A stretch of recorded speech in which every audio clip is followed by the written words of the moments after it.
संभोग परमात्मा की सर्जन ऊर्जा। मेरे प्रिय आत्मन, प्रेम क्या है?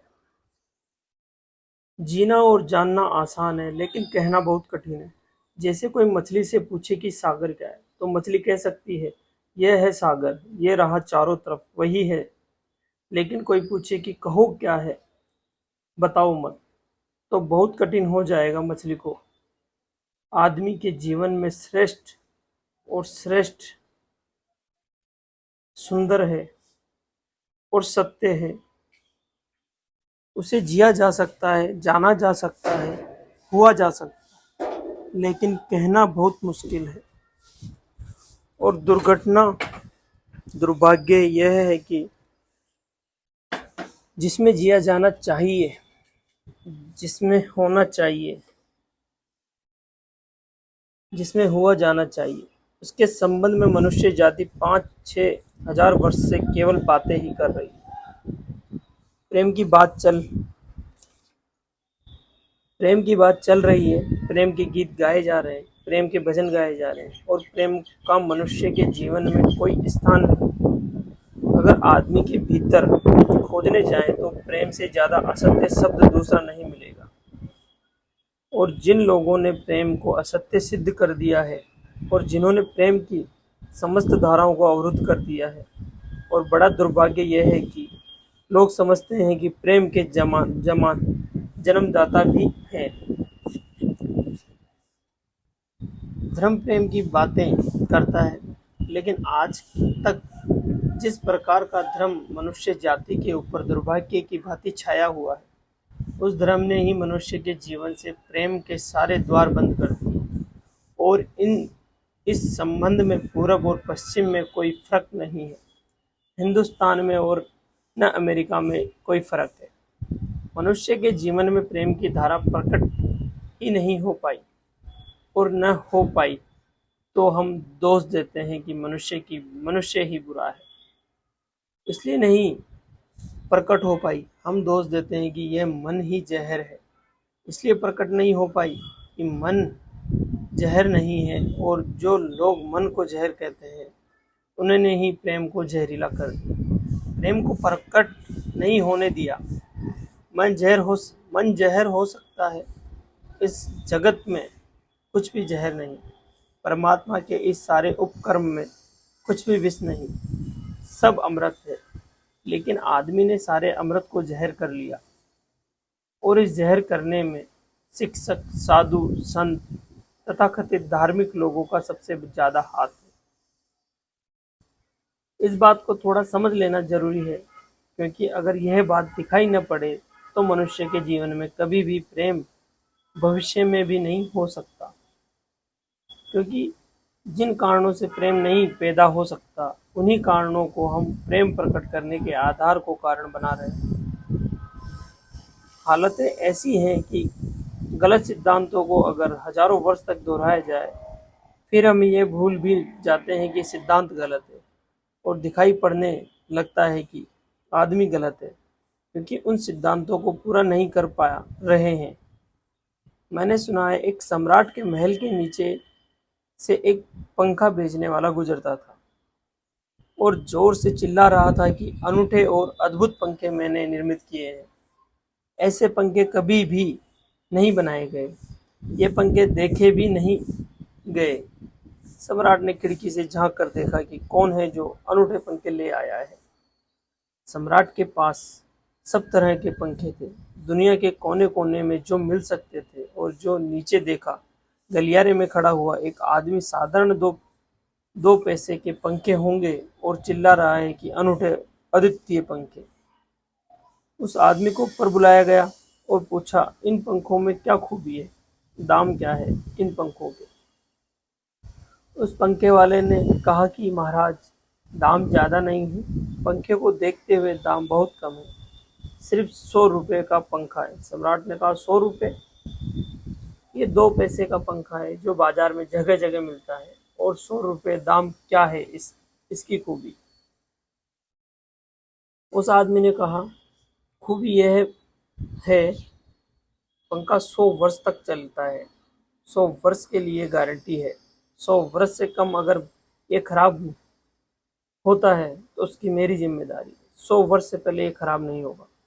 सम्राट ने कहा, इसको देखकर तो ऐसा लगता है कि यह सब सप्ताह भर भी नहीं चल पाएगा। धोखा देने की कोशिश कर रहे हो, सरासर बेईमानी, और वह भी सम्राट के सामने। उस आदमी ने कहा, आप मुझे भली भांति जानते हैं, इसी गलियारे में रोज पंखे बेचता हूँ, 100 रुपये दाम है इसके, और अगर 100 वर्ष न चले तो जिम्मेवार हूँ मैं। रोज तो नीचे मौजूद होता हूँ, और फिर आप सम्राट है, आपको धोखा देकर जाऊंगा कहाँ। वह पंखा खरीद लिया गया। सम्राट को विश्वास तो न था, लेकिन आश्चर्य भी था कि यह आदमी सरासर झूठ बोल रहा है। किस बल पर बोल रहा है? पंखा 100 रुपये में खरीद लिया गया, और उससे कहा गया कि 7वें दिन तुम उपस्थित हो जाना। 2-4 दिन में ही पंखे की डंडी बाहर निकल गई। 7वें दिन तो वह बिल्कुल मुर्दा हो गया, लेकिन सम्राट ने सोचा कि शायद पंखे वाला आएगा नहीं। लेकिन ठीक समय पर 7वें दिन वह पंखे वाला हाजिर हो गया, और उसने कहा, कहो महाराज। उन्होंने कहा, कहना नहीं है, ये पंखा पड़ा हुआ है, टूटा हुआ है। ये 7 दिन में ही यह गति हो गई। तुम कहते हो 100 वर्ष चलेगा। पागल हो या धोखेबाज, क्या हो तुम? उस आदमी ने कहा कि मालूम होता है आपको पंखा चलाना नहीं आता। पंखा तो 100 वर्ष चलता ही, पंखा तो गारंटेड है। आप पंखा चलाते कैसे हैं? सम्राट ने कहा, और भी सुनो, अब मुझे यह भी सीखना पड़ेगा कि पंखा कैसे किया जाता है। उस आदमी ने कहा, कृपा करके बताइए, इस पंखे की गति 7 दिन में ऐसी कैसे बना दी आपने? किस भांति पंखा किया? सम्राट ने पंखा उठाकर करके दिखाया कि इस भांति मैंने पंखा किया। उस आदमी ने कहा, समझ गया, भूल, इस तरह पंखा नहीं किया जाता। सम्राट ने कहा, और क्या रास्ता है पंखा चलाने का?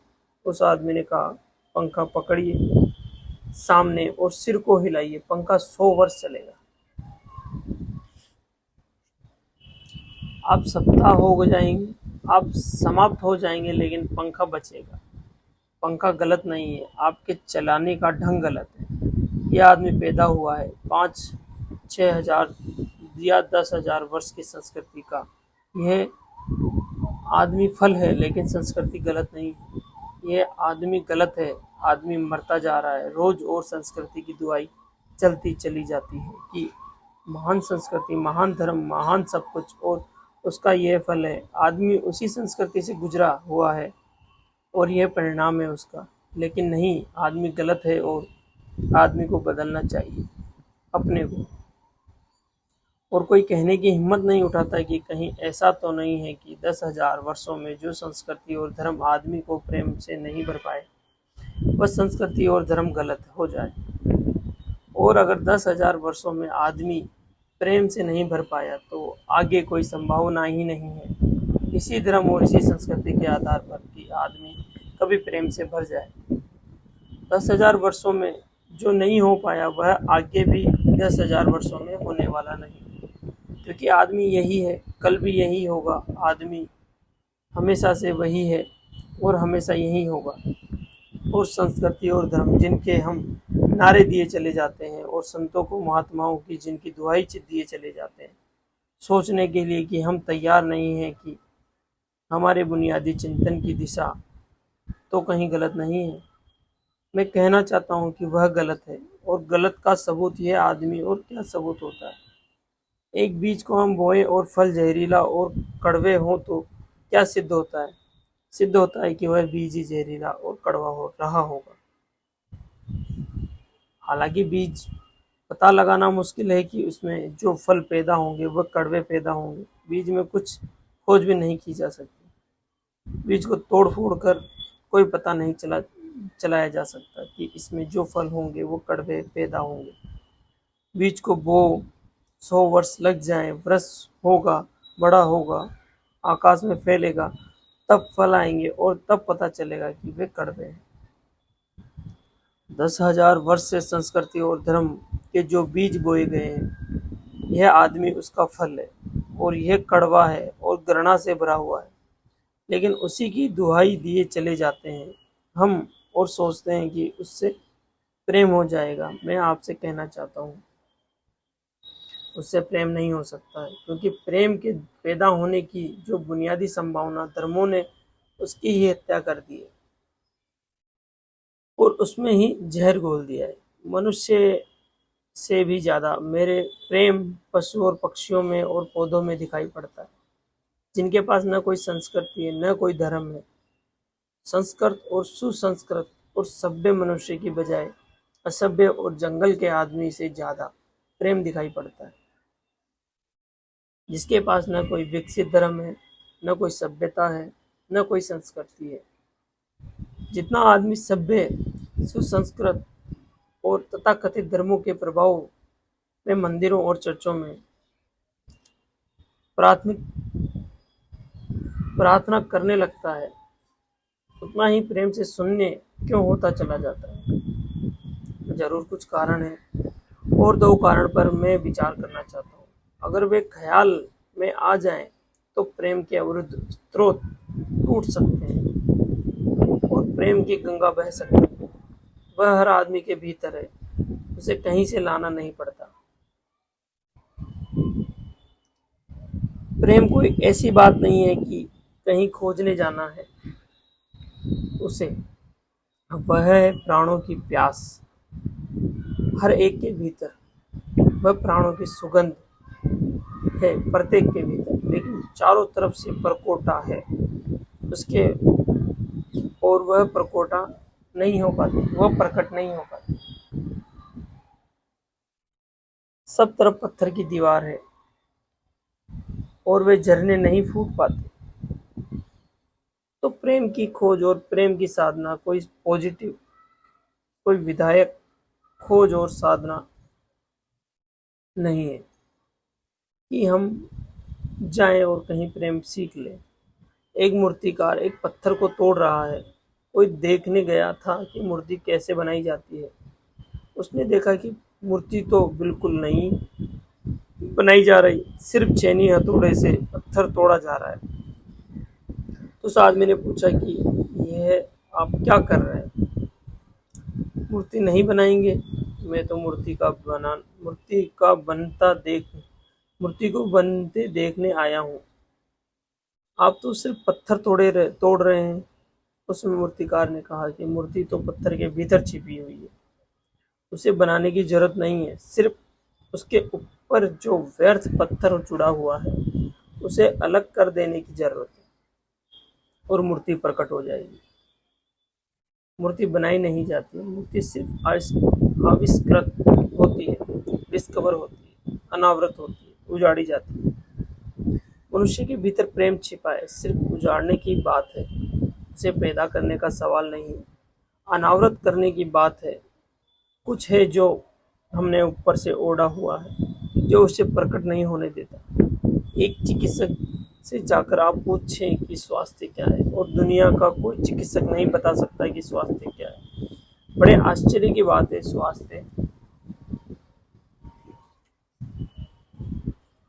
स्वास्थ्य पर ही तो सारा चिकित्सा शास्त्र खड़ा है, सारी मेडिकल साइंस खड़ी है, और कोई नहीं बता सकता है कि स्वास्थ्य क्या है।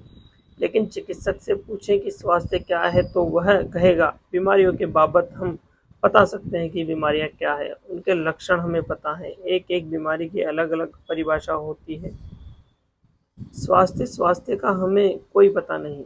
इतना हम कह सकते हैं कि जब कोई शरीर में किसी भी प्रकार की कोई बीमारी नहीं होगी तो हम उसे स्वास्थ्य कह सकते हैं। स्वास्थ्य तो मनुष्य के भीतर छिपा है, इसलिए मनुष्य की परिभाषा के बाहर है। बीमारी बाहर से आती है, इसलिए बाहर से परिभाषा की जा सकती है। स्वास्थ्य भीतर से आता है, उसकी कोई परिभाषा नहीं की जा सकती। इतना ही हम कह सकते हैं कि बीमारियों का अभाव स्वास्थ्य के लिए,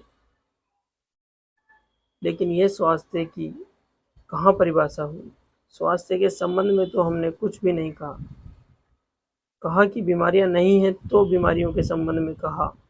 सच यह है कि स्वास्थ्य पैदा नहीं करना होता, या तो छिप जाता है या बीमारियों में, या बीमारियां हट जाती है तो प्रकट हो जाता है। स्वास्थ्य हम में है, स्वास्थ्य हमारा स्वभाव है।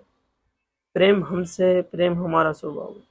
इसलिए यह बात गलत है कि मनुष्य को समझाया जाए कि तुम प्रेम पैदा करो। सोचना यह है कि प्रेम पैदा क्यों नहीं हो पा रहा है, बाधा क्या है, अड़चन क्या है, कहाँ रुकावट डाली गई। अगर कोई भी रुकावट न हो तो प्रेम प्रकट होगा ही। उसे सिखाने और समझाने की कोई भी जरूरत नहीं है। अगर मनुष्य के ऊपर गलत संस्कृति और गलत संस्कार की धाराएं और बाधाएं न हो तो हर आदमी प्रेम को उपलब्ध होगा। यह अनिवार्यता है। प्रेम से कोई बच ही नहीं सकता। प्रेम स्वभाव है। गंगा बहती है हिमालय से, बहेगी गंगा, उसके प्राण है, उसके पास जल है, वह बहेगी और सागर को खोज ही लेगी। न किसी पुलिस वाले से पूछेगी, न किसी पुरोहित से पूछेगी कि सागर कहाँ है।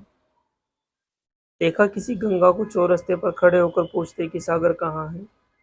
उसके प्राणों में है छिपी सागर की खोज और ऊर्जा है। तो पहाड़ तोड़ेगी, मैदान तोड़ेगी और पहुंच जाएगी सागर तक। सागर कितना भी दूर क्यों ना हो, खोज ही लेगी। और कोई रास्ता नहीं है, कोई गाइड बुक नहीं है कि जिससे पता लग सके कि कहाँ से जाना है, लेकिन पहुंच जाती है। लेकिन बांध बांध दिए जाएं चारों तरफ, परकोटे उठा दिए जाएं प्रकृति की बाधाओं को तोड़कर, तो गंगा सागर तक नहीं पहुंच सकती। लेकिन अगर आदमी की इंजीनियरिंग की बाधाएं खड़ी कर दी जाए तो वो सकता है गंगा सागर तक न पहुंच पाए। यह भेद समझ लेना जरूरी है। प्रकृति की कोई भी बाधा असल में बाधा नहीं है, इसलिए गंगा सागर तक पहुंच जाती है, हिमालय को काट कर पहुंच जाती है। लेकिन अगर आदमी इजाद करे, इंतजाम करे तो गंगा को सागर तक नहीं पहुंचने दे सकते। प्रकृति का तो एक सहयोग है, प्रकृति तो एक हारमीन है। वहाँ जो बाधा दिखाई पड़ती है वह भी शायद शक्ति को जगाने के लिए चुनौती है। वहाँ जो विरोध भी दिखाई पड़ता है वह भी शायद भीतर प्राणों से मैं छिपा होता है, उसे प्रकट करने के लिए बुलाया है। वह शायद कोई बाधा नहीं है। वहाँ हम बीज को दबाते हैं, जमीन में दिखाई पड़ता है कि जमीन की एक परत बीज के ऊपर खड़ी है, बाधा दे रही है, लेकिन वह बाधा नहीं है। अगर वह परत न होती तो बीज अंकुरित भी नहीं हो पाता। ऐसे दिखाई पड़ता है कि एक परत जमीन की बीज को नीचे दबा रही है, लेकिन वह परत दबा इसलिए रही है ताकि बीज दबे, गले और टूट जाए और अंकुर बनकर ऊपर दिखाई पड़ता है। वह जमीन बाधा दे रही है, लेकिन वह जमीन मित्र है, सहयोग कर रही है बीज को प्रकट करने में। प्रकृति तो एक हारमीन है, एक संगीतपूर्ण लयबद्धता है। लेकिन आदमी ने जो जो निष्कर्ष के ऊपर इंजीनियरिंग की है, जो जो उसने अपने यांत्रिक धारणाओं को ठोकने की और बिठाने की कोशिश की है, उससे गंगाएं रुक गई है, जगह जगह अवरुद्ध हो गए हैं।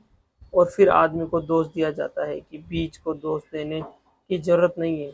अगर वह पौधा न बन पाए तो हम कहेंगे कि जमीन नहीं मिली होगी, ठीक है, पानी नहीं मिला होगा, ठीक है, सूरज की रोशनी नहीं मिली होगी, ठीक है। लेकिन आदमी के जीवन में खिल न पाए फूल प्रेम का तो हम कहते हैं तुम हो जिम्मेवार। और कोई नहीं कहता कि भूमि न मिली होगी, पानी न मिला होगा, सूरज की रोशनी न मिली होगी, इसलिए यह आदमी का पौधा अवरुद्ध हो रह गया है, विकसित नहीं हो पाया, फूल तक नहीं पहुंच पाया। मैं आपसे कहना चाहता हूं कि बुनियादी बाधाएं आदमी ने खड़ी की है। प्रेम की गंगा तो बह सकती है और परमात्मा के सागर तक पहुंच सकती है।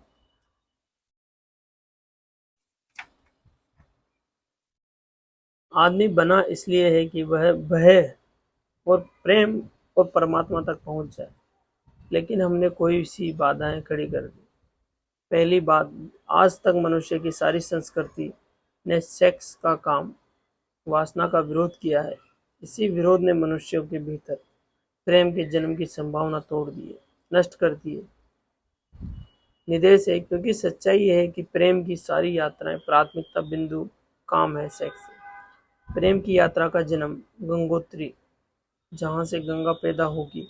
प्रेम की वह सेक्स है, वह काम है, और उसके सब दुश्मन है। सारी संस्कृतियाँ और सारे धर्म और सारे गुरु और सारे महात्मा तो गंगोत्री पर ही चोट कर देते हैं, वहीं रोक दिया जाता है।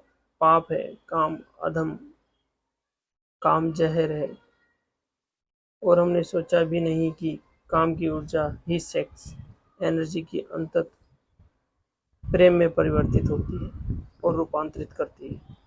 प्रेम जो एक विकास है, एक काम की शक्ति है, का ट्रांसफॉर्मेशन है, वह उसी का रूपांतरण है।